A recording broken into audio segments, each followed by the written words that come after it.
La Subcomisión de Acusaciones Constitucionales tiene 15 días para realizar la investigación al fiscal de la Nación acusado de presunta infracción constitucional por omisión funcional en el caso Lavajato. El plazo fue fijado por la Comisión Permanente del Congreso, que se reunió esta tarde para ver las dos acusaciones contra Pablo Sánchez presentadas por los congresistas Daniel Salaverry y Jenny Vilcatoma. Samuel Abad, abogado del fiscal de la Nación, lamentó que hoy no se haya archivado el caso.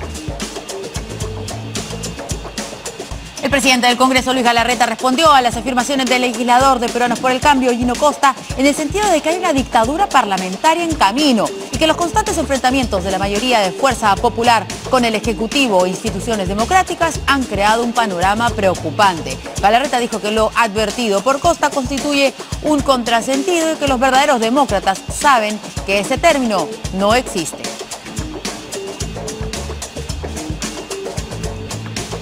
El congresista Marco Arana opinó que la ex candidata presidencial del Frente Amplio, Verónica Mendoza, debe ser investigada con la misma celeridad y transparencia que demandamos para Alan García, Keiko Fujimori, Alejandro Toledo, Ollanta Humala y el propio presidente Kuczynski por el apunte de una cuenta bancaria en las agendas de Nadine Heredia que podría proceder de su puño. Arana puntualizó que no puede hacerse espíritu de cuerpo para decir que no lo investiguen en materia de corrupción, lavado de activos o transferencia ilegal de fondos.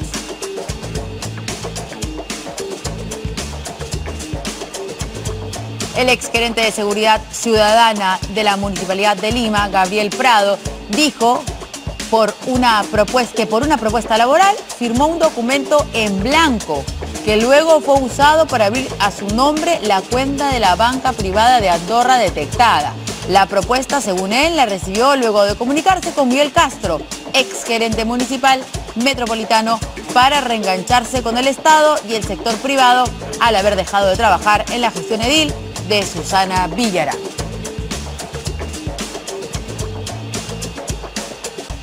Ya sabe que para estar al día con la información nacional e internacional tiene que seguirnos en nuestra página web www.canaln.pe.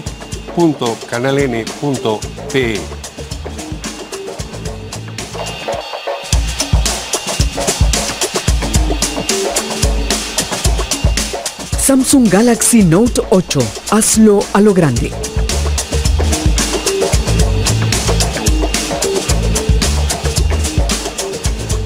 ¿Qué tal, amigos? ¿Cómo están? Buenas noches, bienvenidos a En Portada. ¿Cómo está, Verónica? Más o menos. Así te veo. Y encima con este clima de Rusia que nos han puesto acá en el para la clasificación, pues. Para ponernos en ambiente. Pero no nuestros invitados, que ya están ahí también congelándose un poquito. Vamos a darle la bienvenida a dos parlamentarios. Le decimos buenas noches a Guido Lombardi, de Peruanos por el Cambio. Gracias por estar aquí con nosotros. Y también Héctor Becerril, de Fuerza Popular. Buenas noches. ¿Cómo están? Caballeros, ¿cómo están? Verónica, Mario, Héctor, buenas noches. Bien, la primera noticia tiene que ver con la Subcomisión de Acusaciones Constitucionales, que tiene 15 días, se le han concedido 15 días para realizar la investigación al fiscal de la Nación con relación a la acusación constitucional por presunta infracción debida a omisión funcional en el caso Lavajato. El plazo fue fijado por la Comisión Permanente del Congreso, que se reunió esta tarde para ver las dos acusaciones que, como ustedes saben, se han planteado contra Pablo Sánchez. Una del congresista Daniel Salaverry, que ha recibido el respaldo de toda la bancada fujimorista, y la otra es la de Jenny Vilcatoma. Samuel Abad, por su parte, abogado del fiscal de la Nación, ha lamentado que no se haya archivado el caso. Vamos a empezar por escuchar lo que ha declarado Samuel Abad.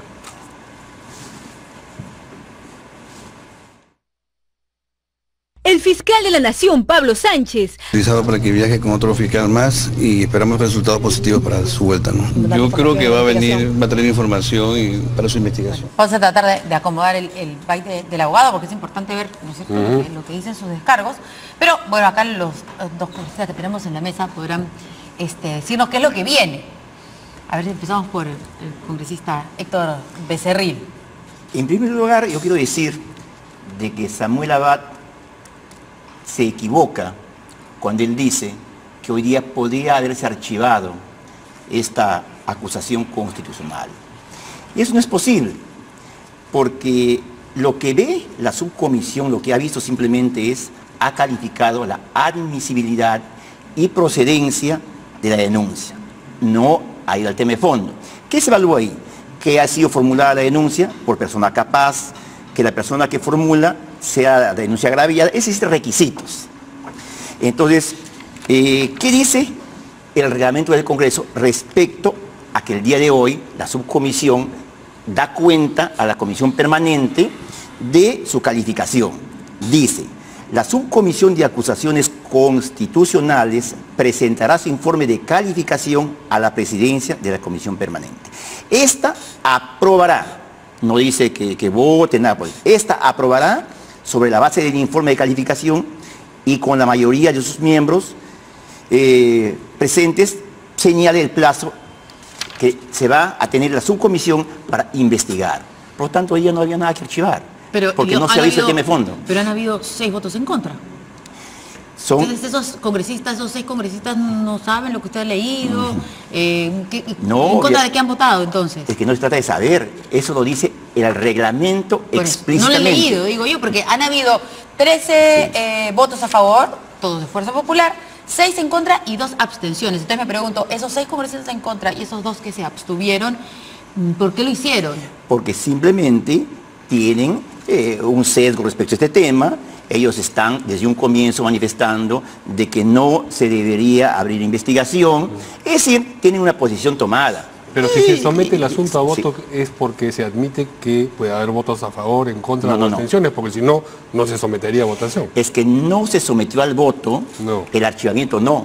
Se sometió al voto cuántos días le dábamos. Se dio 15 días, los que están de acuerdo que se dé 15 días, entonces se votó. No el o sea que por lo tanto, hoy día ha quedado totalmente ratificado que esta denuncia ha sido admitida, se ha dado 15 días, en 15 días se tiene que comenzar las investigaciones y tiene que comenzar a correr el plazo a partir de mañana. Independientemente de las formalidades que señala el congresista Becerril, lo que está claro es que hay una voluntad de la mayoría de acusar constitucionalmente al fiscal de la Nación, y eso es una gravísima intromisión en un poder autónomo, en una institución autónoma, que es uno de los pilares de la democracia desde Montesquieu, ¿no es cierto? La independencia de poderes y la posibilidad de que funcionen sin intromisión, sobre todo en una investigación de la magnitud del abajato. No es solo una investigación local, es una investigación de carácter internacional. Entonces, pretender mediante una acusación constitucional, que en el caso de la congresista Vilcatoma ni siquiera señala en qué artículo de la Constitución se basa o cuál habría sido el artículo infringido, es gravísima. Los 15 días son un apresuramiento inusual, como es inusual que se haya visto la acusación de Salaverry y Vilcatoma poniéndola como precedente de 15 otros casos que estaban por verse en la Comisión de Acusaciones Constitucionales.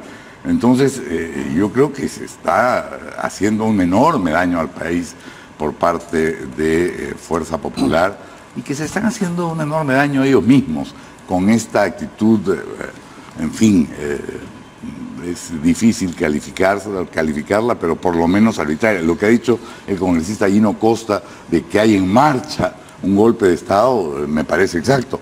Y si Luis Galarreta no está de acuerdo con eso, ojalá dé marcha atrás en este proceso. Sí, ese es lo que vamos a desarrollar en la segunda noticia, pero concentrarnos en esta primera, este aspecto que mencionas tú, de que han catapultado un tema, digamos, lo han adelantado respecto del orden. Es irregular, ¿no? Es irregular. ¿Quién decide eso de ahí? ¿La mesa pues la mayoría otra vez. ¿Se vota o solamente digamos, la presidencia de la comisión es la que decide? Yo creo que la presidencia de la comisión es la que ha puesto el tema yo obviamente discrepo totalmente con Guido cuando dice que hay una intromisión. Acá lo que hay es un control constitucional respecto a una grave omisión del fiscal de la Nación, quien no instruyó a los fiscales para que abran investigación, a pesar que en 3 oportunidades la procuradora le pidió que se investigue. Han pasado 8 meses, no hay investigación. El tema ahora que dicen, no hay investigación, pero hay indagación. ¿Qué pasa ahí? Cuando hablan de indagación y no investigación, porque si hay investigación, inmediatamente se tiene que confiscar, por ejemplo, las computadoras, la información, documentos. No, le han dado 8 meses a esta empresa Graña Montero para que pueda desaparecer el acervo probatorio. Y tan es así que ellos mismos, de motu propio, han buscado una empresa auditora para que les diga, no, no has cometido ningún delito. Yo creo que acá es gravísima la falta que ha cometido el fiscal de la Nación. Y sí, tanto... Es omisión de funciones. Así es, tanto la denuncia de Daniel Salaverry como la denuncia de Ginny Vilcatoma, ambas señalan explícitamente los artículos de la Constitución, incluso los incisos. Eso está claramente establecido.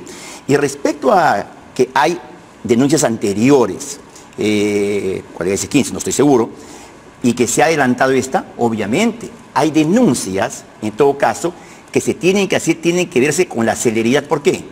Porque mientras más demoras, en este caso, las pruebas se van ocultando, van desapareciendo, y eso no queremos. Queremos lo que no se investigue. Ha respondido, Héctor, con todo respeto, es el tema de la independencia de poderes. Imaginemos que la Junta de Fiscales o la Junta de Vocales Supremos del Poder Judicial decide derogar una ley dada por el Congreso. ¿Eso sería admisible? Absolutamente no. Sí. Entonces, ¿por qué vamos como Congreso a intervenir en un poder del Estado independiente? Si eso no sería posible, la Constitución no le daría la facultad expresa al Congreso de hacer investigación en tanto en cuanto se haya cometido ya sea un delito de función o una infracción a la Constitución.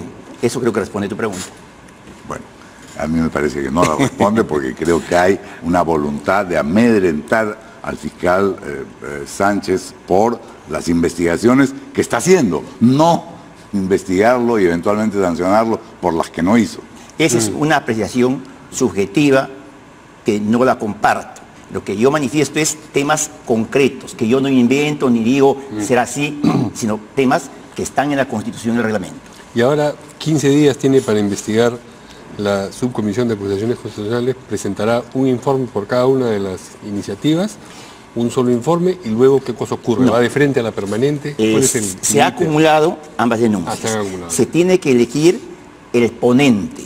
Dentro de los congresistas que forman parte de la subcomisión se elige un ponente quien investiga y presenta un informe en el plazo de 5 días. Luego hay una audiencia. En esa audiencia se cita a los denunciantes y al denunciado o denunciados para que hagan sus descargos. Después de eso, nuevamente, el congresista ponente presenta el informe. Ese informe se debate recién. Ese informe se debate ya en la subcomisión. Si ahí se aprueba, recién pasa a la comisión permanente, segunda instancia. Si en la comisión permanente también se aprueba, pasa al pleno, tercera instancia. O sea, hay 3 instancias para decidir este tema. Pero todos tienen mayoría.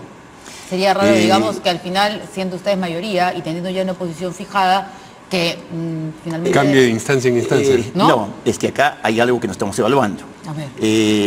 Se necesita mayoría calificada. Nosotros no tenemos los votos, 87. más o menos, sale 87, como ¿no? 70 y tantos más o menos sale. Claro, porque son mayoría excluyendo a los que forman parte de la comisión permanente, con lo cual no son los 87 que han venido mencionando, sino un poquito más de 70. Pero no votan los que están en la permanente. No votan los que están en la permanente, pero digamos que hay furgones de cola de la mayoría parlamentaria. ¿Cuáles son esos furgones? Claramente la APRA. Cola ¿no? de... Claramente la APRA. ¿Los 5 votos del APRA, dices No, tú? pero por lo menos 4 de los 5. Por lo menos 4 de los 4. 5. ¿Y con eso sí se completa? No, pero digamos, se encuentran la manera siempre de encontrar ¿Tú crees algún que la aliado. suerte esté echada? No sé si la suerte está echada, pero me parece que en todo caso lo que es grave, más allá del resultado final, es la voluntad de...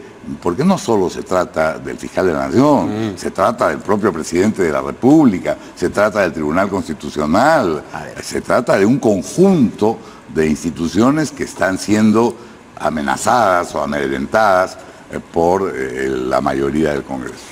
Permíteme responderte. Cuando se habla de dictadura parlamentaria, yo creo más bien que quienes pretenden establecer una dictadura son aquellos que se oponen y quieren tratar de que democráticamente Los votos son los que definen un tema, es en democracia, no lo que yo quiero, lo que a mí me parece. Entonces, lo que estamos actuando es democráticamente de acuerdo a las leyes. Cuando tú hablas del presidente, yo no sé si no nos dejamos entender o hay esa obsesión de algunas personas de meter al presidente en este tema. Nos hemos ratificado cuántas veces y acá lo digo. No hay ninguna voluntad de nuestra bancada, y así lo hemos expresado todos, de vacar al presidente. Los únicos que han hablado de vacancia presidencial es la bancada oficialista. Recuerda que Guilla Pianto dijo en su momento, vacancia presidencial. Nunca nosotros. Más bien, algunos medios de comunicación y ustedes, el oficialismo, están con esa cantaleta, vacancia presidencial, cosa que no existe en nosotros. Nunca lo hemos manifestado. Más bien hemos dicho muchas veces que no estamos de acuerdo con eso. Vuelven a citar a la Comisión Lavajato luego de que ha respondido por escrito debido a las declaraciones de Marcelo Odebrecht. No ha respondido por escrito nada. ¿Cómo no ha respondido por escrito nada? No, porque... No le han preguntado, es a lo que él se refiere. Nunca se le ha hecho llegar un pliego interpelatorio. Él ha querido, un poco obviamente, enviar como si fuera un informe, unas respuestas, como si se le hubiese preguntado algo. Nunca se le ha preguntado nada, nunca se ha mandado preguntas. Había un temario, digamos, de todas maneras en el... Que es para que en el contexto general él sepa, a eso se refiere, él sepa, para que... No, pues, un momentito. Pero igual ya ha quedado en nada, perdón, ya para terminar. O sea, igual ya no quieren ni siquiera mandarle cuestionario, tengo entendido. No, quieren que el presidente lo reciba. No, yo creo lo siguiente. Si es que el presidente ya dijo que no va a recibir, entonces en realidad ya está de más. Para mí ese tema debe estar zanjado. Caballeros, nos hemos deslizado al segundo tema que tiene que ver con lo que dijo Gino Costa y lo que ha respondido el presidente del Congreso, Luis Galarreta, sobre la dictadura parlamentaria. Para profundizar ese tema vamos a volver, pero primero una pausa.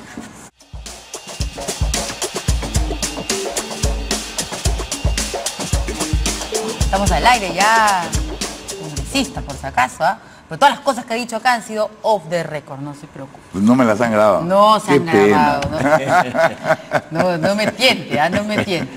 Vamos a continuar entonces con el presidente del Congreso, el señor Luis Galarreta. Respondió a las afirmaciones del congresista Gino Costa, ya lo habíamos mencionado en la primera parte del programa, en el sentido de que hay una dictadura parlamentaria en camino, es lo que ha dicho, y que los constantes enfrentamientos de la mayoría de Fuerza Popular con el Ejecutivo e instituciones democráticas han creado un panorama preocupante. Primero, escuchemos lo que dijo Gino Costa y luego el presidente del Congreso. Partí de gabinete con él y por supuesto que estoy desde la campaña y lo defiendo porque creo que es un hombre... Los días previos al partido que cambiaría el rumbo de la historia estuvieron cargados de política. El equipo más fuerte del Congreso de la República... Haciendo un paréntesis a esta fiesta que viven nuestros pensionistas de las Fuerzas Armadas, yo creo que no se puede aceptar que se esté tratando de distorsionar lo que corresponde legal, constitucional, jurídicamente al Parlamento con temas de dictaduras parlamentarias. Además es un contrasentido, es decir, si mañana los republicanos en el Parlamento americano son mayoría y aprueban una ley, bueno, dictadura parlamentaria, se reirían los republicanos o los demócratas o cualquier país del mundo de lo que ha dicho el señor Gino Costa, con todo respeto. Es decir, cuando hay una mayoría, que en este caso tal vez no les guste a él, que es otra cosa, pero hay una mayoría que ha aprobado, por ejemplo, esta insistencia, 5 bancadas, eso no es una dictadura parlamentaria, ese es simplemente el ejercicio legítimo del derecho constitucional y la obligación constitucional. Que no guste las decisiones, eso es su derecho también. Una fiscal de la Nación, tribunal... Bueno, tenemos ahí unos problemitas con las declaraciones, pero vamos a buscar, a ver, mientras conversamos, las declaraciones completas del congresista Gino Costa. Bueno, de repente usted podría... ¿Glosarlas? Claro.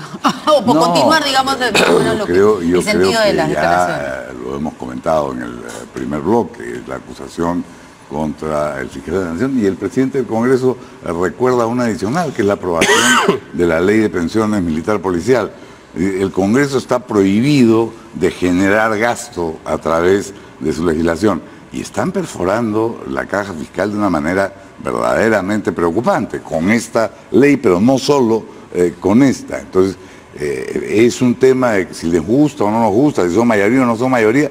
Sí, pues, pero están incumpliendo la ley, porque no se puede generar gasto a través de una ley, y con la ley de pensiones militar policial, que es un reclamo justo de los policías y militares en retiro por esta doble rasero que se estableció durante el gobierno de Ollanta Humala se ha generado, pese a que había una fórmula intermedia propuesta por el Ejecutivo para cumplir por tramos durante los próximos 4 años, 25% cada año, con la nivelación de las pensiones.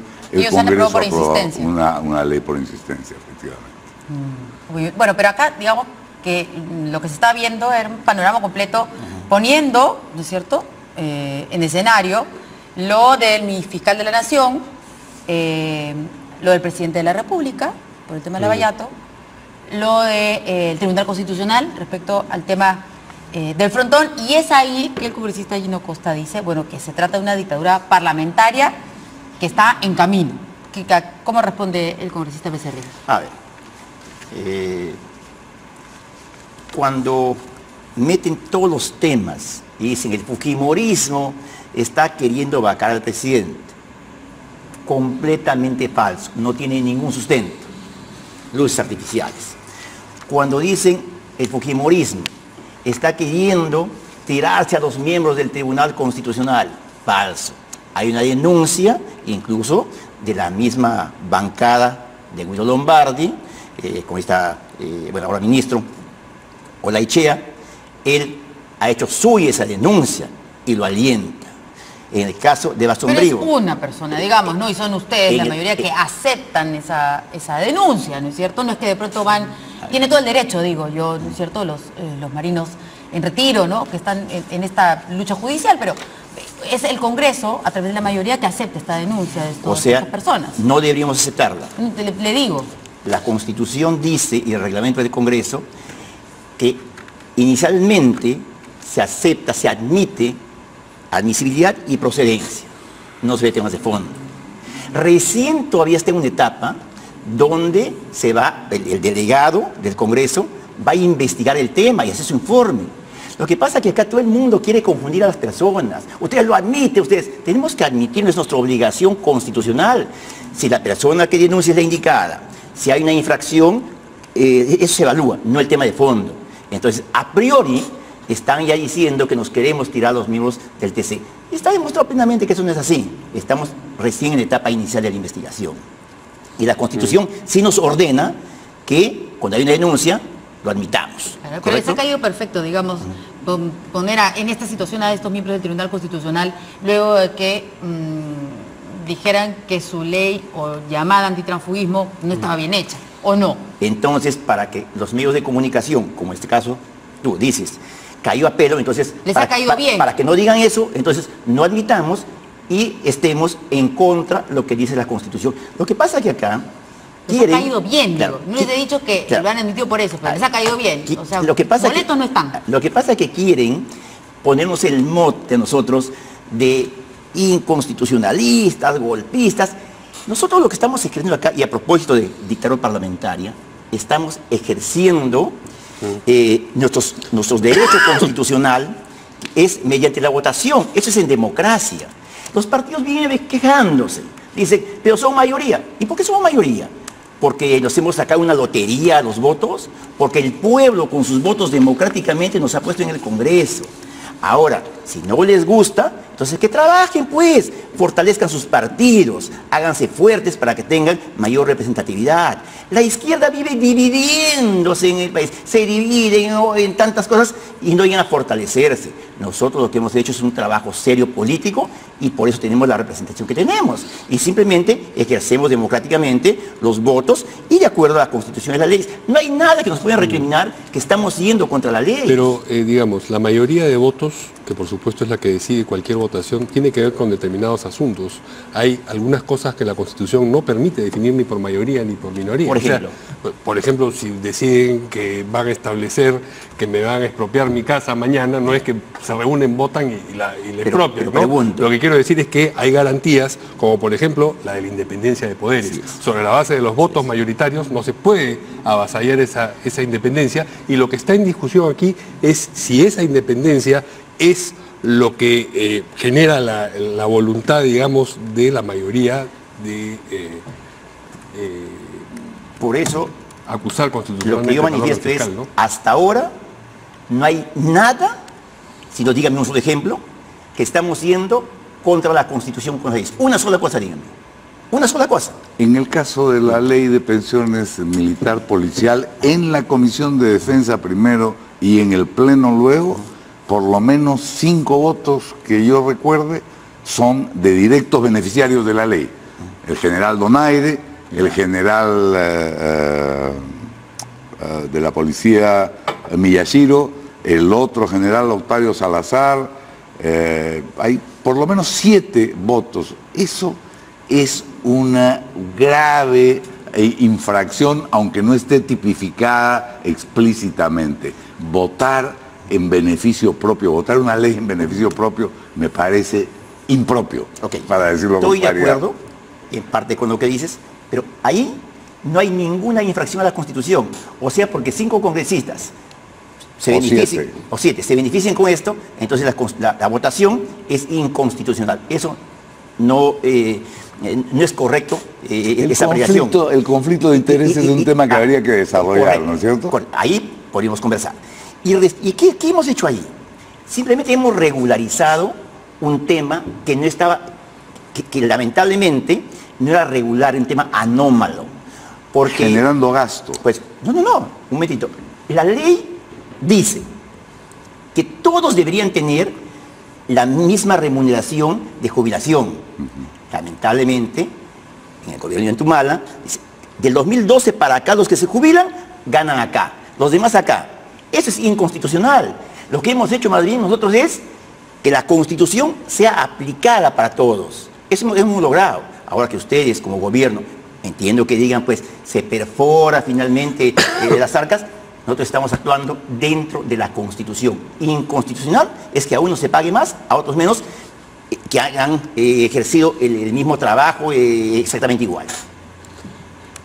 Por otro lado, a propósito de la vacancia presidencial, usted descartaba tajantemente, y sin embargo, si se dice que un presidente está ausente mentalmente, como dijo usted en determinado momento a propósito del presidente Kuczynski, no se está abriendo el argumento de la vacancia por incapacidad.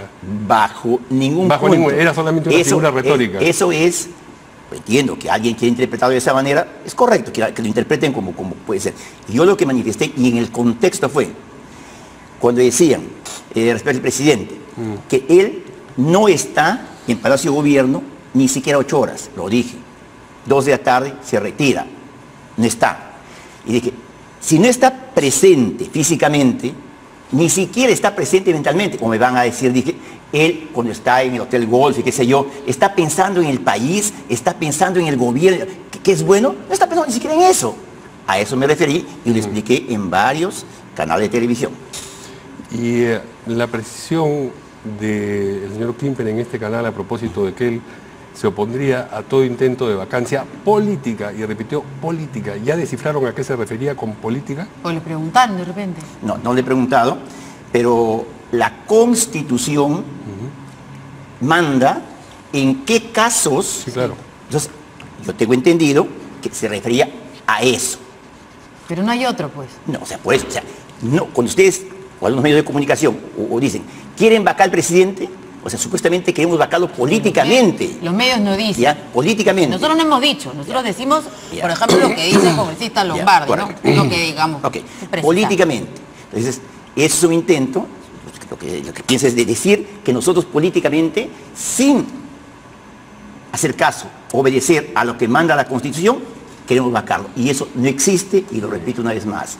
Ya, eso. Pero si hay una causal, sí, pues. Políticamente, jurídicamente, la Constitución da los casos en que puede vacar el presidente. Y se van a reñir a eso. Digo yo. Se tienen que reñir a eso. A ceñir a eso. Si algún momento hay causales, se verá y se evaluará, como con cualquier presidente, como en cualquier estado democrático. Vamos a una pausa rapidito y regresamos con las declaraciones del congresista Gino Costa. Que ya las hemos ubicado. Luego de la pausa.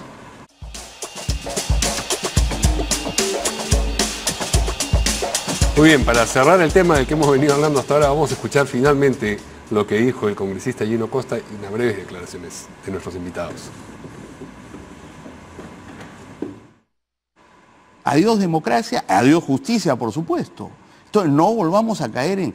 Yo creo que hay digamos, una dictadura parlamentaria en camino, hay que detenerla. ¿En camino? Sí. Digamos, hay un golpe parlamentario en camino y hay que detenerlo. Yo espero que estemos en condiciones de hacerlo. ¿Cómo? Impedir que prospere. ¿Cómo? Impedir que prospere la institución del fiscal, digamos. Muy bien. ¿Cómo es esto de la dictadura parlamentaria, Guido? ¿Hay un Bueno, contrasentido? ya lo hemos dicho varias veces. Hay esta voluntad contra el fiscal de la Nación, contra el tribunal. Claro, pero generalmente se piensa que la dictadura parte del Ejecutivo, ¿no? Sí. Me imagino que pero esa es quizá acabamos de escuchar al congresista Héctor Becerril hablar de la mayoría que les ha otorgado la población. En realidad es una mayoría otorgada por cifra repartidora, porque solo tienen el 36%. Para todas las bancadas. Para todas las bancadas. Son 10, de repente no hubieran llegado si no hubiera cifra repartidora. Pero en fin, es la cifra repartidora la que les da pero digamos que hay una mayoría, de repente la absoluta. Pero bueno, esa mayoría les permite hacer lo que quieran. Yo estoy seguro que no va a ser necesario detener, como ha dicho Gino Costa, porque van a ser conscientes ellos mismos de cuáles son los límites de una mayoría parlamentaria en un régimen democrático. A ver, ¿qué pasaría si finalmente acusan al fiscal de la Nación, lo inhabilitan por un tiempo? ¿Qué pasa? Tendría que, no sé, ¿no? La Junta de Fiscales, elegir al nuevo fiscal de la Nación. ¿Qué es lo que vendría, no? O sea, ¿habría un hueco? ¿Sería la ruina en el país? Pregunto. No sería la ruina en el país, sería la intromisión de un poder del Estado en otro, y efectivamente la Junta de Fiscales elegiría a uno, pero se estaría quitando del medio a uno que resulta incómodo. Y el resto no es incómodo, el resto es fujimorista. Podría no serlo, no sé. No sé, pregunto, ¿no? Tratando de lanzar sé. para ver hasta dónde llega esto, ¿no? No, porque de repente, ¿no? De repente ya tienen información, porque si esto sigue, ¿no? En las próximas semanas podría darse, y claro, el tema político es lo que ahora nos concita, pero la Fiscalía tiene 80.000 cosas que hacer cada día y la población demanda un montón de la presencia de los fiscales también, y de rectitud, de imparcialidad y de celeridad. Yo, de verdad, no logro entender a qué forma democrática se refiere, por ejemplo, Gino Costa. Dice, adiós democracia. Pregunto sinceramente, ¿en el país estamos en democracia? O como él dice ya, adiós democracia. Y cuando dicen la cifra repartidora les puso buscar ya esos subterfugios para finalmente querer quitar la legitimidad de una mayoría, es antidemocrático, totalmente antidemocrático, porque todos los que hemos participado en las elecciones hemos estado sujetos a las mismas reglas de juego. Así es que el sí, pues son mayoría, pero son mayoría porque la cifra es repartidora. En todo caso, yo diría, muchas bancadas, de repente, si no habría esa cifra repartidora, no estarían de repente con 6 miembros, no estarían en el Congreso de repente. ¿Y quién lo dice aún? Lo dice, por ejemplo, en la mañana, la congresista Marisa Glave, dice, hay una democracia falsa de votos.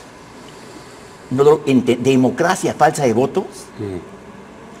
No sé a qué se refiere. Pero en todo caso, lo que está mal es que esa bancada del Nuevo Perú, que no llegó con el voto popular, porque llegó con el Frente Amplio, ahora haga una bancada diferente. Eso, por ejemplo, es una situación irrita, una situación no normal, porque nadie votó por Nuevo Perú para que tenga una bancada.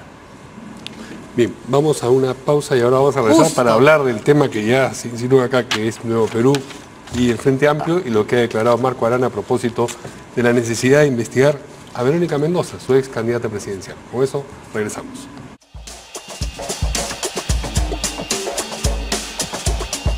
Muy bien, Marco Arana, congresista del Frente Amplio y líder de esa bancada y de ese partido que es Tierra y Libertad, con ese nombre ahora,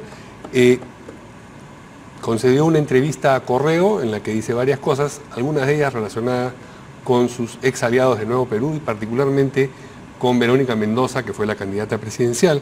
Como ustedes saben, en las agendas de Nadine Heredia hubo un apunte que se le atribuye a ella. Un número de cuenta. Un número de cuenta que además después mostró quien fue embajador del Perú en Venezuela, el señor Raigada, un correo en el que ella, Verónica Mendoza, le remitía ese mismo número de cuenta ahí, y que en fin, es problemático porque se piensa que algunos dineros de origen opaco podían haber llegado a esa cuenta, entonces quieren saber cómo así termina ella escribiendo o no en esas agendas. Lo cierto es que cuando este tema salió a la superficie, la señora Verónica Mendoza dijo, lo niego categóricamente, miente quien sostiene tal cosa, y luego fue cambiando, o cambió bruscamente la versión, y en una entrevista con Hildebrand en sus 13 dice, bueno, ahora que me lo preguntas así, una casa tan banal, no lo niego categóricamente, ¿no? Porque no lo recordaba, ¿no? Que claro. Hace mucho tiempo, algo así. Entonces, claro, es sobre eso que dice ahora Marco Arana que hay que investigar, ¿no? Que así como textualmente lo que ha dicho es, con la misma celeridad y transparencia que demandamos para Alan García, Keiko Fujimori, Alejandro Toledo, Jan Tumala y el propio presidente Kuczynski por el apunte de una cuenta, en fin, tienen que investigarse a Verónica Mendoza. Lo cierto, sin embargo, es que todo este tema surgió durante la campaña, cuando eran aliados, y cuando eran aliados, Marco Arana nunca exigió que se la investigara. Entonces, claro, esto hace levantar una ceja. Se le preguntó luego sobre el tema al propio Marco Arana en el Congreso y esto fue lo que dijo. Todas las personas que son susceptibles de investigación, sin ningún miramiento, todas deben ser investigadas. Incluida Verónica Mendoza. Todas las personas que estén acusadas, que hayan indicios serios, razonables, de que se pueden haber incurrido en actos ilícitos, deben ser investigadas. Nadie tiene corona. Muchas gracias. Bien, conferencia de prensa entonces del congresista Marco Arana. Hemos escuchado, Sebastián. Y se fue rapidito. Porque una cosa es decir, todas tienen que ser investigadas, y otra cosa es decir, con la misma celeridad y transparencia.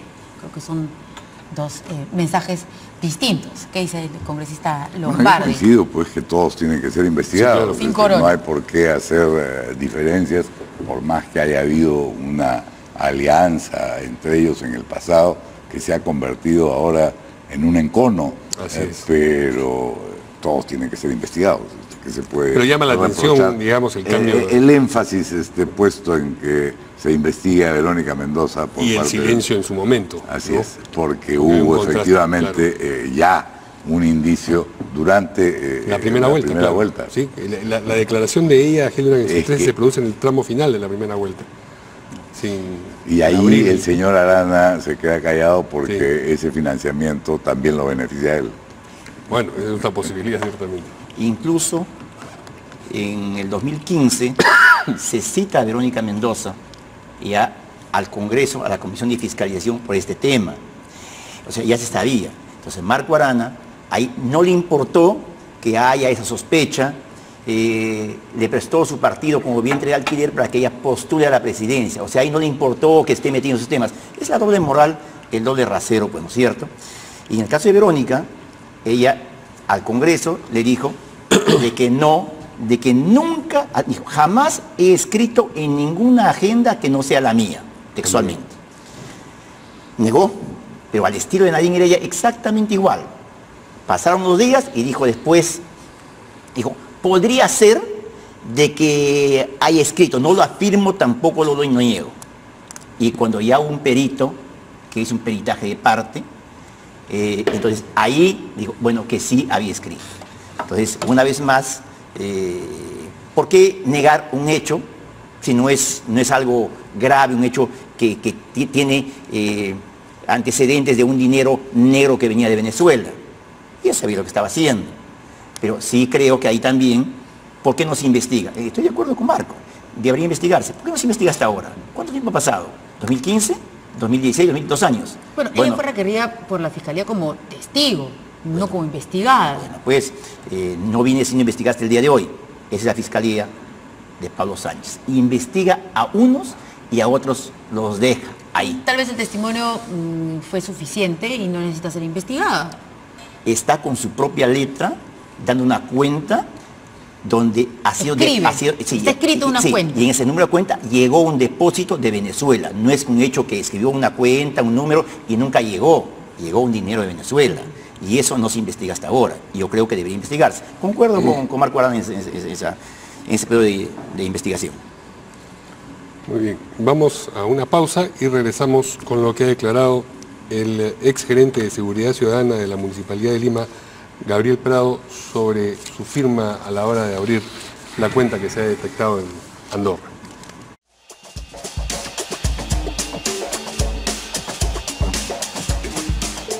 Bueno, el señor Gabriel Prado dijo que por una propuesta laboral firmó un documento en blanco y que luego fue usado para abrir una cuenta a su nombre en el banco, en la banca privada de Andorra. La semana pasada nosotros nos preguntábamos, ¿no es cierto?, ¿cómo se abre una cuenta bancaria? Si es como acá, con un DNI, imaginamos que allá también tendría que hacer con el pasaporte. Y además hay una firma. Así es. Y bueno, ya se ha presentado todo esto y el señor Prado ha dado a estas declaraciones de Cuarto Poder explicando que fue en una reunión, en un hotel, que es el Hotel Novotel de San Isidro, y estaba un extranjero y el gerente municipal de la Municipalidad de Lima, el señor José Miguel Castro, a quien el señor Prado había acudido para solicitarle reingresar, digamos, al Estado para poder trabajar en la municipalidad, y es ahí donde firmó una serie de documentos, eso es lo que él dice, además de haber entregado su DNI y su pasaporte para que le sacaran fotocopias o fotocopias de estos documentos. Vamos a escuchar los descargos del señor Prado. He firmado un documento de buena fe, he firmado un documento para un puesto laboral. Yo dejo la función pública en febrero del 2013. A las semanas siguientes, yo pido tanto a la alcaldesa, a la exalcaldesa Susana Villarán y al señor José Miguel Castro, que me ayuden a buscar un puesto laboral para reengancharme en mis labores y buscar un puesto de trabajo. Me comunico en las semanas siguientes con el señor Castro y me dice que hay una posibilidad laboral y que yo... Y ahí es cuando se da esta cita. Pero habrían tenido que ofrecerle el trabajo en la banca de Andorra, porque si no se entiende cómo firma bueno, eso es lo que un papel. Estamos viendo justo para recordar al público, sí. Este es el documento, sí, que finalmente acá está la firma, pero acá dice pues dice banca privada de Andorra, y hay una serie finalmente... ¿A dónde lo podemos mostrar? De preguntas. ¿A qué cámara? Donde él...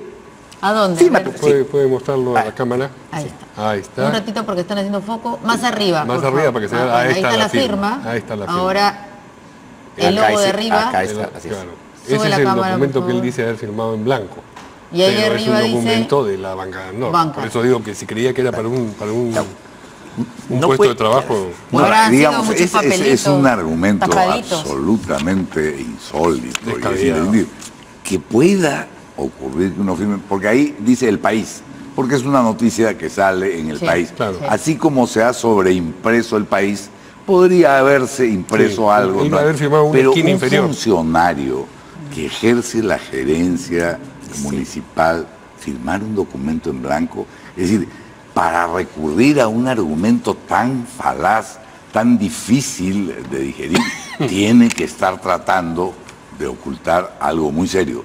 Y por eso es que creo que hay que fortalecer la Fiscalía de la Nación para hacer posibles las investigaciones en lugar de debilitarla. Con un fiscal que quiera investigar. Y más aún, ¿cómo es posible? No solamente firma en blanco, según él, sabiendo que acá está pues el nombre de la banca de Andorra y otras cosas, sino que además le entrega copia de su DNI y su pasaporte a un extraño. Un extranjero con acento ucraniano, ¿no? Un extranjero. Y acá hay otra cosa más grave. Una cicatriz y el labio retorcido. Hay un documento. Parece una descripción de novela policial. República de Panamá, Notaría Quinta del Circuito, el nombre notario. Dice la fecha, 17 de octubre de 2013, por lo cual la sociedad Relton Holding otorga poder general a favor del señor Gabriel Prado Ramos. O sea, hay otro documento de Panamá, donde ahí él... una notaría dice que es el apoderado de esta empresa Relton, que después dice que él no tiene conocimiento de nada, que también Panamá también dio documento así en blanco, qué sé yo. Esto no se sostiene por ningún motivo. Y recordemos que la policía de Andorra fue la que informó finalmente que en 2013 tiene una cuenta abierta. Esa cuenta abierta ha tenido dinero, ha tenido cerca de 3.000 euros, creo. 3.000 y tantos, 3.601 dólares. $. O sea, y cuando abre esa cuenta, él dice pues, promete que en un año como máximo debe llegar $800.000. O sea, no hay una cuenta ficticia, esta cuenta existe a nombre de él. Pero nunca llegó esa plata, eso sí. Esa plata no llegó. Pero ¿Qué hicieron? ¿Lo engañaron, lo estafaron, lo mecieron? ¿Esperaba algo, nunca se dio? Bueno, pues lo que la hipótesis es de que le ofrecieron, pues obviamente, una comida por algo, abre la cuenta en Andorra. ¿Por qué tiene que abrir una cuenta en Andorra? ¿Por qué no la abre en Lima o en provincia? ¿Por qué allá? Y lo colgaron. Y obviamente alguien se dio esa plata o finalmente no le entregaron, pues no. Pero la voluntad de él de abrir esa cuenta está manifestada, está en varios documentos. Y la voluntad actual de ocultar la apertura de esa cuenta es lo que lo hace particularmente grave, ¿no? Además, como usted recordaba al principio, él se niega a dar el nombre de la persona con la que se reúne, no del extranjero, sino de el peruano, digamos, que le ofrece supuestamente esta oportunidad de trabajo. Yo creo que va a ir acomodando su versión de acuerdo a cómo se conozcan los hechos. Claro, porque le preguntan inicialmente en la comisión que diga quién es la persona a quien él le firma el documento blanco. Él dice que no puede decir porque está en investigación. Sin embargo, a los 2 días, en un medio de comunicación, dice pues ya que es el señor Miguel Castro, ¿no es cierto? O sea, porque antes no quiere decir, ahora quiere decir. O sea, me imagino que están tejiendo pues la forma, cómo salir de esto, ¿no? Pero obviamente que es gravísimo, ¿no? Es gravísimo.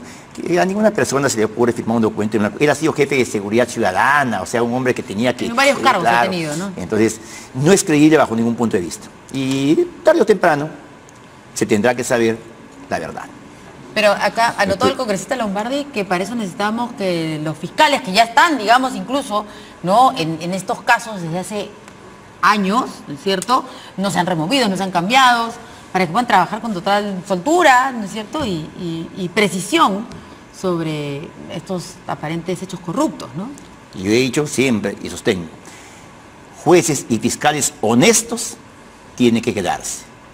Los que no son honestos, los que están blindando a unos, investigando a otros, los que tienen su sesgo, esa gente no merece estar. Y recordemos... ¿Y a quién le corresponde? ¿Al Congreso o al Consejo Nacional de la Magistratura? En este caso, cuando es delito de función o infracción de la Constitución, lo compete al Congreso de la República. Espero que tengamos acá ocasión de conversar con el congresista Becerril sobre cuál ha sido el delito de función o cuál la infracción constitucional. En las denuncias está claramente establecido. En la denuncia de Daniel Salaverry, si me trajo a leerlo, y la denuncia de Jenny Vilcatoma, está claramente establecido la denuncia y qué artículos de la Constitución se han infringido. Lo dice claramente. Omisión funcional. Que lo diga no quiere decir que efectivamente ha ocurrido, sino bastaría que un congresista... Por eso se está investigando. Y por eso el Congreso no puede negarse a investigar. Pues tiene que investigarse para llegar a la verdad de los hechos. Eso estamos de acuerdo, creo. Muy bien. Muy bien, caballeros. Muchas gracias a nuestros invitados. Gracias a ustedes. Gracias a ustedes, buenas noches. Y nos vemos mañana con más voz aquí en el Ojalá. Tu tecito. Un tecito. Hasta mañana.